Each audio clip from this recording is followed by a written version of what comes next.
There was only one member of the media who attended every single stop on the Mayweather-McGregor tour. Now, I'm not just talking about the world tour, which she was a part of. I'm talking about every single stop and then some. The stuff that even the media wasn't invited to. She is the best combat sports photographer in the world. She's one of the best sports photographers in the world. She's one of the best photographers, period, in the world. She is our own Esther Lin. She's also Showtime's own Esther Lin, and she's joining us now for the first time on the MMA Hour. How great is this? Esther, how are you? Hi, I'm well. You seem very excited to be here, Esther. I am. I'm actually really nervous because I've never been on the show before. Is this, in fact, I was trying to think, have you never been on, like, even a brief cameo, anything like that? Oh, I've popped into the studio a couple times when I was in New York. Yeah, but not as a guest, right? No. Okay.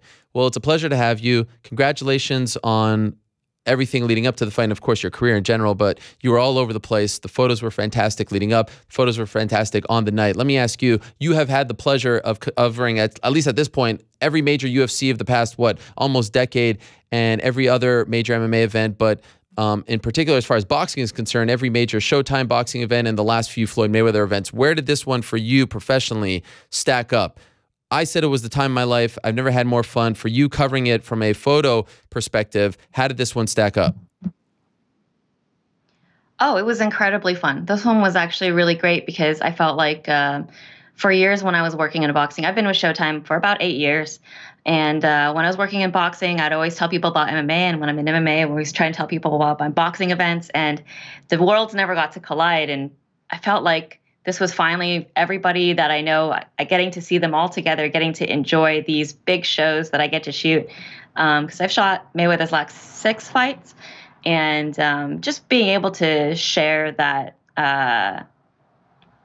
circus with everybody was nice. Finally, people got to see the things that I get to see and share, and that the absolute just hugeness of a Mayweather event. You have a very unique relationship with Floyd Mayweather. When he was at the open workout, he singled you out, and even though his security guard was trying to somewhat berate you and scold you, he brought you in the perfect spot and gave you the shot, and it was great to see. And then also, I mean, I got to witness this as well. When we did that interview at his gentleman's club and went there early, it was key to have you there. You were there. You weren't on camera, but you were there, and everyone recognized you. Even the security guards are also happy to see you. How did you develop this? Why do you have this special relationship where it always seems like every time any member of his team, including Floyd himself, they seem to light up when they see you? Oh, well, as I said, I shot his last 6 fights, and I've been around. I did the Mayweather Canelo press tour. So I did 6 stops out of 11. We did it was a little different because it was staggered. They did 2 stops in a day. So me and Tom Casino, we just kind of flip-flopped the different cities. It was actually possible for us to be at every stop for that one. So I've been around these guys a lot. I spent a lot of time there. I've been at the gym a lot. I've watched Floyd spar. I've probably spent, I don't know, I think I've been, at least for each camp, I've been in Floyd's gym probably 4 or 5 days each time. And plus I do affiliate media days with them, which is all of the pay-per-view providers come and they get their own interviews. I am there for every bout for that. I'm there at all the commercial shoots, all the music video shoots we did around the fight, all that kind of stuff. So I've been around the guys a lot, and I made sure that, I mean, if you're going to get the right photo, you need to know the security guard so that you can get close. So I always made sure to introduce myself. That is a very good point. Is there a difference in shooting MMA as opposed to boxing? And if so, which do you prefer? I am definitely better at shooting MMA. I have a much better sense of the timing. There's just body clues that I'm better at when I'm shooting MMA. I like boxing because the ring is easier to shoot in, and there's no obstructions except for the ref and sometimes the ropes, depending on where they are. But also, I really like boxing events because of the way the crowd is lit. You really get to see the crowd is part of it. You know, I don't. You were there on Saturday night, and there's like blue lights all the way around the arena, and so every time something happened in the background, I can see people reacting, and I really love that. That's one of my favorite things about shooting boxing is getting to see all of the reactions in the background of your shot. So it's really a complete experience in terms of each photo. You really get both the fight and the experience of being there. Yeah, and we just saw one of those photos. I think that you're referring to just the scene. It was perfect. There was a picture that came out that you didn't take, but it's about you at the Conor open workout where you're hanging from the rafters, shooting him, going the extra mile. Why do you do this? Why did you feel the need to do this? This went everywhere. Everyone was commenting on it. Everyone was praising you for it, going that extra mile. You didn't have to do that. What compelled you to do that? Well, at the Mayweather gym, the All Access crew generally has a couple of ladders. And so I always pull a ladder out and we kind of switch off and I climb up really high so I can get a good overhead shot of how many media are there. Because I want to be able to show everybody, not just, the actual workout, but you want to see who's there. You want to see how many people showed up. You want to get a feel for the event. And so at Conor's workout, there wasn't really a point high enough inside of the gym for me to get that shot where I could show people just how many people were surrounding Conor on the mats trying to watch him work out. And so the All Access producer, Liz, she asked me, she's like, do you need help? And I said, yeah. I kind of pointed to the top of the bags, the steel rafters that hold the bags. And I said, I want to get there. And she said, okay, let me help you with that. So Colin, actually, in McGregor's camp, gave me a boost so that I could climb onto a heavy bag because I'm pretty small. Yeah. And so I was able to reach to the chains of the heavy bag. And once I was able to grab that, I was able to actually climb up onto the rafters and kind of inch my way down towards Conor. That's amazing. And you got some great photos. And I urge everyone to go back and look at all of them. Now, let's go to Saturday. What did you... what your position was ringside, but I've seen photos, and I know you had two other great photographers working for you, Cynthia and Scott, but I've seen backstage photos and things like that. Were you always positioned ringside, or did you roam around? I roamed around a little bit, but for the most part, once the pay-per-view started, I was ringside. I did some walkout shots. I walked to where the fighters were coming out, and I got shots of them walking out. I have a couple shots of Conor emerging from the tunnel, and I also happened to meet Conor at the car when he arrived at the arena. What was that like? I went outside when he. It was really neat. It was just like the frenzy of people that kind of. When I was out there earlier, I went out like at 4:30 because someone told me he was going to be there at 4:30 and he wasn't. And there was a couple people waiting, But by the time I went out there around, I think 7 o'clock, everyone had gathered. All these media had gathered. All of the employees had gathered. There was a bunch of T-Mobile Arena employees, kitchen staff. Everyone was just hanging out, waiting for a glimpse of Conor walking in. And it was amazing. It's something that we don't really get to in MMA. The camera crew, just the camera crew gets that shot, right, of them walking in. Yeah. But in boxing, we kind of invite a lot of media to come in, and it's like this kind of chaotic frenzy. But I really love the chaos because in that you get these really dynamic images, and you get to feel the enormity of such a thing. So. We couldn't have been in more different spots. I was literally in the hockey press box rafters. You couldn't have been closer. Other than Conor, Floyd, and Robert Byrd, no one's closer than you ringside taking photos. I talked about the atmosphere from my perspective. From your perspective, way down low with all the big shots, the executives, the sports stars, the celebrities, the high rollers. What was it like? What was the buzz like? And how would you compare it to maybe the Mayweather-Pacquiao fight? Okay, so, I would say that for both the Mayweather-Pacquiao fight and this fight, in comparison to the other Mayweather bouts, because the ticket prices were so high, you weren't going to get a lot of just straight-up combat sports fans. This was an event for the rich. So pretty much everyone on the floor was somebody wealthy. So it was really different in that regard. And there are those people aren't going to be cheering the whole time. So obviously there was definitely, and even for the Pacquiao fight, Lomachenko was on the undercard, and he had an amazing fight, and the crowd was dead for it. That's just how it is when there's a fight card that really is focused just on the main event in boxing. You'll often see, I remember Mayweather Pacquiao, I saw people walking into the arena during the third round of the Mayweather Pacquiao bout. Yeah, that's how people are when they come to boxing events. They get dressed up and they want to show up right before the main event, and it kind of kills the fanfare a little bit leading up to it. But when they walk out, there was definitely a different feel. The crowd switched over. You could tell there was a lot of excitement. That long break before the actual main event happened, because they were trying to delay it, was actually really great for me, because that gave all the photographers a chance to look around at all of the celebrities that were seated. Wow. I saw LeBron. I saw everybody that I thought that I wanted to see pretty much. Yeah. I pretty much spotted everyone in the crowd. And it was really exciting. It was just kind of neat. And there was a definite buzz around the ring on the floor from everyone that had gathered. It was actually, from where I was sitting, it was actually quite loud. People were very excited and really, really into the fight. Pausing the fight photography talk for a second, you also have a great mind when it comes to just watching fights, because you've seen a million at this point. Did Conor do better than you thought he would? He did do better than I thought he would.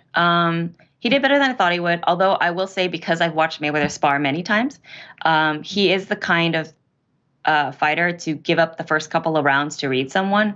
And so I've watched many sparring rounds where each time he spars someone new, the first 2 rounds, he'll almost always lose them in terms of just giving them to kind of read and eat a couple punches just so he knows what he's doing. And then it changes. It's kind of almost magical to watch how quickly he can adjust. Mayweather just reads you, takes those first 2 rounds or first 3 or 4 rounds and just analyzes you. And then the next, however many rounds it takes, he breaks you down by everything that he's seen in those first rounds. And that's really kind of that's the magic of Floyd Mayweather, watching him work and watching him go through his process of how he reads people and changes.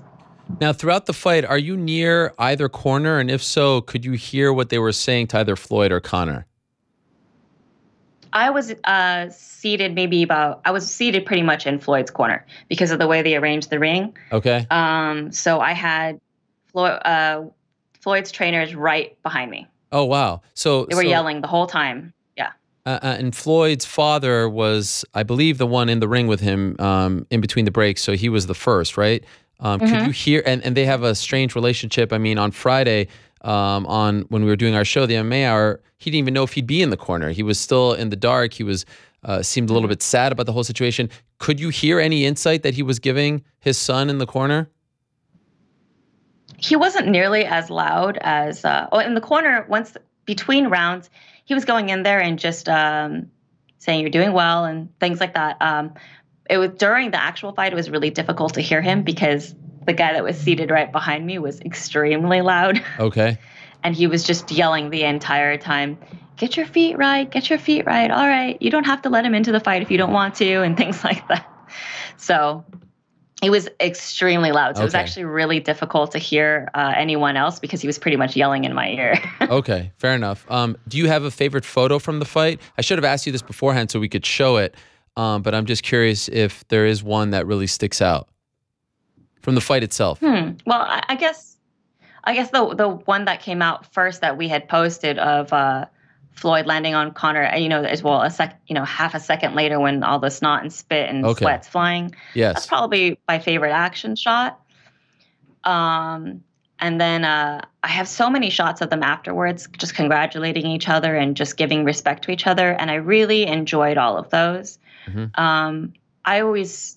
That's always one of my favorite parts about combat sports is that you can, or sports in general, really, that you can, compete against each other and still respect each other at the end of the day. Yeah. And I always really appreciate that part of it. Yeah, it's phenomenal. And I know some people are rubbed the wrong way, and they're like, oh, you just did this for money. And of course, I mean, this is prize fighting. They do everything for money. But to have that respect, it was nice to sort of end on that note. You were also, I believe, there when Nate Diaz made his way to Floyd's locker room. Could you give us some insight into that? Because I asked Conor about it in our interview, and I don't know if he was disappointed or just not prepared to answer that. But, you know, it seemed like the entire MMA community was rallying around Conor. And I don't know, maybe I'm wrong on this, but when he heard that Nate was in Floyd's locker room, it seemed to me like he was a bit disappointed. We're showing the picture right now. What was that whole scene like, and what were they saying to each other? Well, so everybody came into Floyd's locker room at some point. So pretty much most of Floyd's friends or major celebrities kind of filed in and out after the fight. Demi Lovato actually went into both locker rooms. And Nate came in towards the tail end after everybody had come through. I actually got a text from Cynthia Vance, who was my one of my other shooters that night, that she had run into Nate and that they were heading over to the locker room at that moment. And so I stayed. And he basically just went in there, shook his hand. They laughed. They might have whispered something to each other that I couldn't quite hear. But then they just posed for photos. He just said, "You're the best," and they shook hands. And then Nate, being Nate, immediately wanted to make sure that his guy Chris also got a photo with Mayweather. So yes, Chris Avila, right? Nate was like, "Oh, you got to meet my guy Chris." Yeah, yep, Chris Avila. He was like, "You got to meet my friend Chris. He's a fighter." And then Mayweather was like, "Yeah, you're a fighter too. You're a fighter too." And so they all kind of got together and took pictures, and everyone posed. And yeah, it was just like it was a really uplifting scene. Everyone was there just being happy. Nobody was really saying and talking any shit or anything like that. It was just very positive. Did you go into Conor's locker room as well? I didn't. I sent Scott Hirano in there. Okay.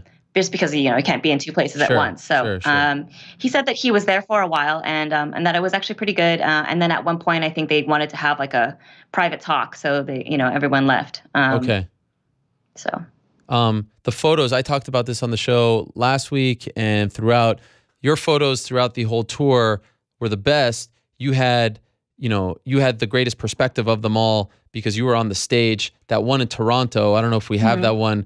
Again, I forgot to give it up to Eric at the beginning, but the one in Toronto where they're both pointing at each other and you see the crowd behind, to me, like almost sums up the entire fight. That one and the Bruce Lee one from the press conference, because that to me also signifies what this fight is. For you, do you have a favorite photo of the entire experience from day one till Saturday night? Is there one that kind of sticks out that you say, all right, this is what Mayweather-McGregor was? For sure, that Toronto photo of them pointing at each other is my favorite photo because it really encapsulated just how excited everyone was to see this fight finally happening. It was outdoors, which really made for a beautiful photograph because it allowed me to have a little more light and allowed me to show much more of the crowd. I could really I could focus both on the fighters and the crowd, and you could see all of the expressions. I printed out huge newsprint copies of the book for Showtime employees and for people that were a part of the tour and some media members that Showtime wanted to give some copies to. But the centerpiece is that photo. And let me see if I can grab it. I don't know. I think Casey disappeared. But I love looking at it. It's like I printed it out. Yes. Tabloid newspaper. And so I love looking at it and just finding all of the different expressions. Everyone's face is so fascinating in it. And that really kind of captured what I like so much about combat sports and prize fighting in general, just like that excitement where you look at all the signs and everyone's happy and excited. Like we're all part of this. Everyone in that photo is in this moment and we're all part of that moment. And that's exciting to me. It was just really, that encapsulated the whole thing. Casey, can you grab me a copy of my book out of the lighting case? So in terms of that was my favorite. And for the actual fight week, let me think. I don't know. The fight week was hard because every day it was there was something to look forward to. It was one of those times where even though I'm working every day from like 7 a.m. to 1 a.m., I felt like I was never really too tired to do what I wanted to do because it was just all very exciting. It was fun to be there. Last thing for you, how will you remember Mayweather McGregor? Because a lot of people, oh, you want to show it? Did you have it? Oh, yeah. There it is. Yeah. So I do have it. Let me see. This is the there it is. That's the one. of the book here. Tremendous. Yeah. Are you going to do another one for the fight itself or fight week? Yes. Okay. Yeah, I'll put together one for the fight week. I don't know what format yet, if I want to do a newsprint or a hardcover, but I love the newsprint. Old school. Love it. Yeah. This fight was very polarizing. Everyone was quick to call it a farce, a sham. I mean, everyone had a hot take. And in the end, I think it was just a sporting event. It was just a fight, and it was an entertaining fight, and it was one of Floyd's most entertaining fights, and Conor represented, and everyone won. And I've said this 1,000 times today. How are you going to remember Mayweather McGregor? I'm going to remember it fondly. You know, I'm glad that it ended up as a sporting event. During the tour, I got a little worried because once we got to New York and London, I felt that the dialogue of the tour had really devolved, and it was just getting, a lot of the talk was just getting offensive. There were things that on both sides just bothered me, and it also was getting really repetitive, and I felt like I missed. This is one of those, like, you know, when people say back in my day or whatever, but like the nostalgia of old boxing events is that you miss like the smart trash talking, you know, the clever stuff. They were really getting to parts where they were just calling each other bitch, and it just wasn't that exciting anymore. And so I was getting a little nervous, but then as we went to the workouts and we got through, and, you know, I went to a couple of the behind the scenes shoots, and things started to build for me. And then once we got to fight week, it felt better every day and more real every day. And the fight itself being as good as it was really made up for everything and pulled it all together and made it this great event, because it was good to see that in the end, it was a fight. Well said, Esther. Keep up the great work. It's an honor to work beside you. Very happy that you were the one who got to shoot all of that, and you nailed it. You hit it out of the park. And congratulations on everything, on all the success. Great work with you too. I really enjoyed all the shows last week. Thank you. I appreciate that very much. All right, we'll talk to you soon. All the best. Again, congrats on all the success and the recognition, and for killing it as always. You continue to do a great job, and Casey's not bad as well. Thanks. All right. Thanks. She's all right. There she is, Esther Lin, our photographer. The best in the business as far as any photography is concerned.